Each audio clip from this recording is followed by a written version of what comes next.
Hello! Le soja, t'en penses quoi? Tu penses que c'est dangereux pour la santé, toi? Et niveau hormones? Et le goût? Est-ce que t'as déjà goûté? Parce que si t'as pas goûté, il y a de fortes chances pour que t'aies déjà entendu que c'est super fade. Sauf que là, franchement, faut quand même être bon joueur. Je sais pas si t'as déjà goûté du poulet cuit nature, à la vapeur, sans assaisonnement. Moi, oui, et je peux te dire que c'est ultra fade. Et là, que ce soit du poulet ou du tofu, c'est la même histoire.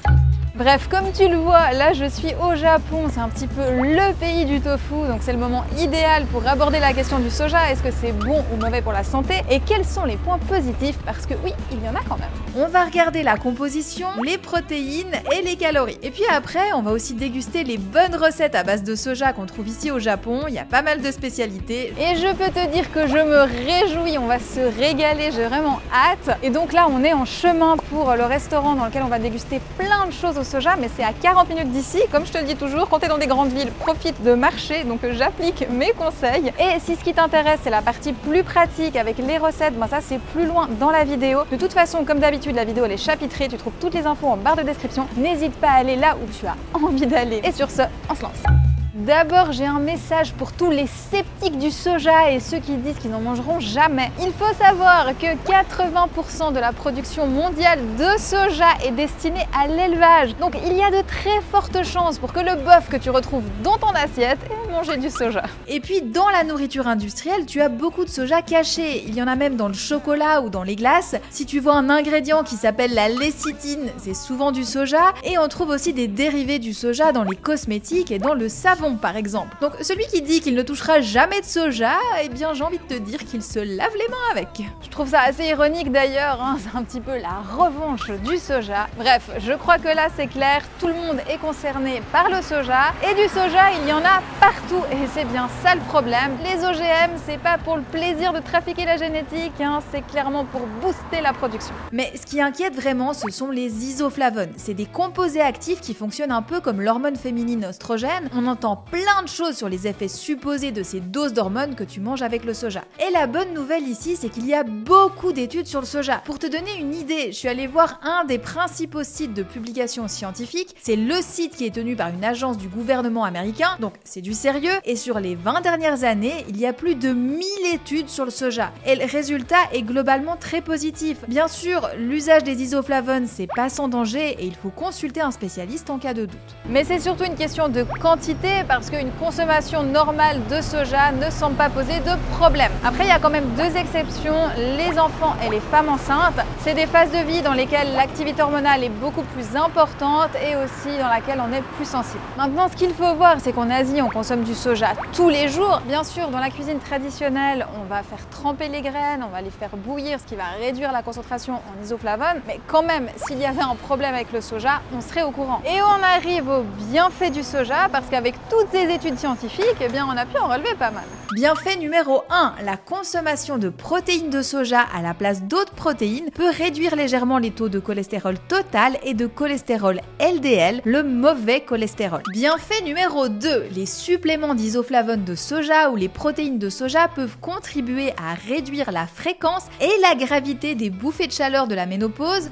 Et là, même si les effets prouvés sont assez limités, eh bien, on trouve beaucoup de compléments pour lutter contre les effets de la ménopause à base de dérivés du soja. Donc vraiment attention aux quantités parce que là ça peut aller assez vite avec les compléments. Bienfait numéro 3, des études indiquent que chez les femmes asiatiques, des apports alimentaires plus élevés en soja pendant l'enfance et l'adolescence sont associés à un risque plus faible de cancer du sein plus tard dans la vie. En Europe, la quantité de soja est trop faible pour qu'on puisse voir cette association. Et puis, on n'a pas démontré que les produits à base de soja sous forme de suppléments réduisent le risque de cancer du sein. Bienfait numéro 4, il semblerait que l'isoflavone de soja a probablement un effet bénéfique sur la santé des os chez les femmes ménopausées, mais les données ne sont pas tout à fait cohérentes là-dessus. Allez, encore un cinquième pour la route. Donc les protéines de soja peuvent réduire la tension artérielle chez les personnes souffrant d'hypertension. Alors on s'est arrêté dans un petit café qui propose du matcha. Tu penses bien, ici on est dans le pays du matcha, donc j'en profite à fond. D'habitude je le prends nature ou avec du lait d'avoine, et pour rester dans le thème de la vidéo aujourd'hui, je l'ai pris au lait de soja. Ça change un petit peu, par contre là il est encore un peu chaud, donc je vais le laisser. Pour le soja, on a déjà vu pas mal de bienfaits jusqu'ici, hein, donc on voit que c'est plutôt intéressant. Et puis en matière de santé, le soja est sûr. Bien entendu, si tu es allergique, tu peux pas en consommer. Ou bien si tu es une femme enceinte, eh bien là, limite la quantité et parle-en à ton médecin, c'est important. Mais en dehors de ces cas particuliers, le soja est sûr, c'est bon, tu peux en consommer. Après, bien entendu, il peut y avoir des effets secondaires sur la digestion, mais ça, c'est comme avec toutes les autres légumineuses, hein, rien de nouveau sur ce point-là. Je reviens encore sur la question du cancer du sein. Il y a des croyances que ça serait dangereux pour les personnes qui ont eu ce cancer. Alors, c'est juste une fausse croyance. Les données actuelles indiquent que la consommation d'aliments à base de soja est sans danger pour les femmes qui ont eu un cancer du sein ou qui risquent d'en avoir un. Parlez-en à votre médecin si vous avez un doute. Mais encore une fois, le soja fait partie des aliments de base en Asie depuis des milliers d'années. Donc franchement, s'il y avait un problème grave, on le saurait, tu penses pas ? Et quand on regarde les nutriments, eh bien on comprend mieux pourquoi le soja est aussi intéressant. On va regarder les chiffres en détail, mais je te précise ici que c'est indicatif. Tu vas forcément avoir des petites différences selon les marques que tu vas consommer. Et puis par contre, attention avec les yaourts, parce que c'est vrai qu'avec les yaourts de soja, tu peux rapidement te retrouver avec des versions très sucrées. À part ça, on voit que c'est une bonne source de protéines, mais assez maigre. On a donc un bon équilibre. Au niveau des micronutriments, donc les vitamines et les minéraux, on est aussi sur du lourd avec du calcium, du fer et du magnésium. Donc là, quand on regarde les macronutriments, on se dit que le tempeh est meilleur, mais quand on regarde les micronutriments, eh bien le tofu reprend l'avantage. Après, des grandes quantités de calcium, c'est pas forcément bon, hein, parce que ça va réduire l'absorption du fer. Mais ce que j'aimerais qu'on retienne ici, c'est qu'on est sur des aliments super denses avec des super nutriments. Maintenant, on va voir en pratique comment on retrouve ces produits dans des recettes japonaises. Et je te précise que juste après les recettes japonaises, on va parler de comment préparer le tofu, le tempeh à la maison sans prise de tête. On arrive sur la partie culinaire, donc on a trouvé un resto qui sert que du soja sous toutes ses formes. Donc je crois que c'était une façon sympa de déguster ensemble. Je suis très curieuse. Donc déjà, pour l'entrée, il nous a amené un plateau. On n'a pas tout compris à ce qu'il nous disait, mais on a quand même compris 2-3 choses. J'ai entendu du kaki, donc là je pense que c'est du kaki avec, je sais pas si c'est des morceaux de tofu, enfin, on va goûter, on verra. Il y a aussi des algues. Ici on a du sashimi, ça j'ai bien compris le mot, avec une crème de soja. Et puis ici c'est la peau du tofu. Je crois que ça s'appelle le yuba, sauf erreur. Alors ça c'est quand on fait bouillir le lait de soja, on récupère la peau et ça donne ceci. Je n'ai jamais goûté, donc je suis très curieuse. Ça ressemble un petit peu au tofu soyeux à la texture. C'est très bon. Il y a une petite sauce avec. Alors je ne saurais pas dire ce que c'est comme sauce, j'ai l'impression que c'est comme un petit peu un vinaigre. Maintenant, notre kaki avec... Est-ce que c'est vraiment des algues? Je sens pas vraiment le goût de soja, c'est peut-être plutôt dans... Mais ça ressemble plus à un champignon, un gros champignon. Il le sent pas. Ouais, c'est une sorte de crème, c'est de la crème de soja finalement. Le kaki est excellent. Ça apporte une petite note sucrée sans que ce soit exagéré. Beaucoup de jus, beaucoup de saveur, j'aime beaucoup. Le sashimi, je ne veux pas avoir trop de sauce d'un coup. Je vais mettre sur le deuxième pour avoir un peu de tout. Ah, on a le plateau. C'est impressionnant. Franchement, là, c'est magnifique. D'abord, le sashimi était excellent. Tu n'as pas vu ma tête, mais je mange volontiers le deuxième avec toi. Franchement, c'était incroyable. Je préfère manger un sashimi avec la crème qu'avec du riz. Franchement, c'est excellent, incroyable. Là, je suis surexcitée. Il faut que je montre de près le plateau, c'est incroyable. Alors, on se fait un petit tour. Donc là, je pense que c'est du tofu pané un peu. Là, c'est des tempura de tofu, ça j'avais vu sur le menu. On a comme une peau de tofu, mais le tofu est frit à l'intérieur et je pense que c'est du tofu soyeux frit. Ensuite, on a le vrai tofu soyeux de la soupe miso, un classique, des petits pickles, du riz, voilà. Écoute, il y a plein de choses. Je fais une petite story au passage, tu m'excuses. Parce que vous devez quand même attendre assez longtemps pour avoir mes vidéos. Vu que je prends le temps de faire des vidéos où je mets un max d'infos et tout, ça prend plus de temps à tourner, à monter. C'est pour ça que c'est pas je tourne une vidéo et le lendemain elle est publiée. Alors on va commencer avec la soupe miso. J'ai un petit peu froid ici, j'ai la clim en plein sur moi donc ça va me réchauffer. Dedans, il y a des morceaux comme ça. Ça je pense que c'est aussi de la peau de tofu. Je suis pas hyper fan mais ça se mange. C'est plutôt du tofu frit. Bon, la soupe miso est très bonne, comme toujours ici. Je crois que je suis jamais tombée sur une soupe miso qui n'était pas bonne depuis tous ces jours où je suis au Japon. Donc ça c'est le tofu. Alors il est dans une sauce qui est un petit peu vinaigrée, petite soupe on va dire. Sur le dessus c'est de la peau de tofu séchée. Non, non, en fait, c'est de la bonite séchée, ok. Alors, on va les coller à ma baguette, du coup, je la mange. Je maîtrise pas encore. Hein. Bon, la bonite séchée, je suis pas super fan. Alors là, il va falloir que j'arrive à le séparer. On a des petits oignons frais sur le dessus, donc on a le tofu soyeux à l'intérieur, le tofu frit sur le dessus, la peau. Je pouvais plus parler là, fallait que je mange, sinon il y a tout qu'à laisser frais. Franchement, c'est bon. Il y a vraiment le côté frit, on le sent. Hein. Franchement, j'aime bien. Bon, par contre, c'est compliqué à manger. La sauce aussi, les petits oignons frais, on les sent bien, hein, donc là, ça apporte beaucoup de saveur. On va passer au tempura, j'en ai pas encore mangé ici, c'est quand même quelque chose de très typique. Hein. Du coup, j'ai un petit peu de sel ici pour tremper, mais j'ai aussi une sauce. Et je sais pas trop si ça va avec ou si c'est pour les pickles, j'ai un petit doute. Et dedans, je pense que c'est des poireaux, des petits morceaux de poireaux. J'ai déjà goûté juste ça pour voir. Peut-être que c'est plutôt de la ciboulette, je sais pas, mais c'est coupé quand même très grand. Je pense que c'est une sauce, je vais tremper dans la sauce. J'ai une feuille de cannabis collée. Voilà. Moi j'aime bien. Dedans je pense pas que ce soit du tofu, je pense que c'est plus de la patate douce. J'ai d'autres fritures à côté. J'ai toujours envie de les prendre avec les baguettes, alors que je pense qu'avec le pic on est censé les manger comme ça, mais je trouve pas ça pratique. Ça c'est un peu trop gras pour moi. Alors dedans ça ressemble à des champignons. Ça n'a pas beaucoup de goût en fait, surtout le goût de la friture. Du tofu dedans mélangé, je sais pas, mais c'est pas... Voilà, je préférais l'autre, c'était vraiment meilleur. Bon, alors pour cette feuille de cannabis, pour y revenir, elle était posée sur mon tofu frit ici. C'est la première fois que j'en vois une, why not hein. Maintenant comment est-ce que je vais couper ce tofu? Je suis pas sûre que ce soit très bien de faire ça ici, ou très bien vu. Donc dedans c'est bien du tofu soyeux, frit, mais c'est frit différemment que celui qu'on avait avant. L'autre c'était frit et bouilli, c'était un peu humide, et là c'est vraiment sec sur le dessus. Ça va, c'est bon, ça fond un petit peu dans la bouche, c'est sympa. Ça reste de la friture, ça je reste quand même pas fan, je crois que tu l'as compris. Je crois que je préférais celui qui était dans la sauce. Bon, je prends un petit peu de riz pour changer un peu le goût là. Donc maintenant place au pickle. Celui-là il est salé, des fois c'est salé, des fois c'est un petit peu plus vinaigré. Là j'ai aussi du chou, là ça passe toujours bien. C'est vrai que maintenant là quand t'es à l'étranger c'est toujours un petit peu plus difficile de manger des légumes, donc même si c'est sous forme de pickle, c'est un petit peu, voilà, c'est pas une vraie source de légumes comme on a besoin, mais ça apporte. Bref, là je suis sur le tofu soyeux, qui a une petite sauce. Je me demande si ça va pas être sucré. Alors c'est du miso, de la sauce soja, c'est léger, c'est pas trop salé, j'avais peur que ce soit un petit peu trop salé, mais non. En fait c'est marrant parce que c'est vraiment 3 formes de le consommer très différentes, mais c'est vraiment le même produit de base, donc c'est vraiment du tofu soyeux sous 3 formes différentes. Franchement c'est très bon. Alors on a bien mangé, franchement c'était très bon, il reste pas grand chose finalement, du riz quand même pas mal, il y a toujours trop de riz ici. J'ai presque tout mangé, il y a la version frite et panée que j'ai un peu laissée mais j'ai quand même mangé plus de la moitié. Il y a la tempura, celle qui était un peu avec le champignon que je savais pas trop, parce que je trouvais très grasse, j'ai laissé. L'autre, à mon avis j'hésite entre la pomme de terre ou de la châtaigne, honnêtement j'ai toujours pas trouvé ce que c'était mais c'était très bon. Franchement un bon repas, je me sens pas lourde.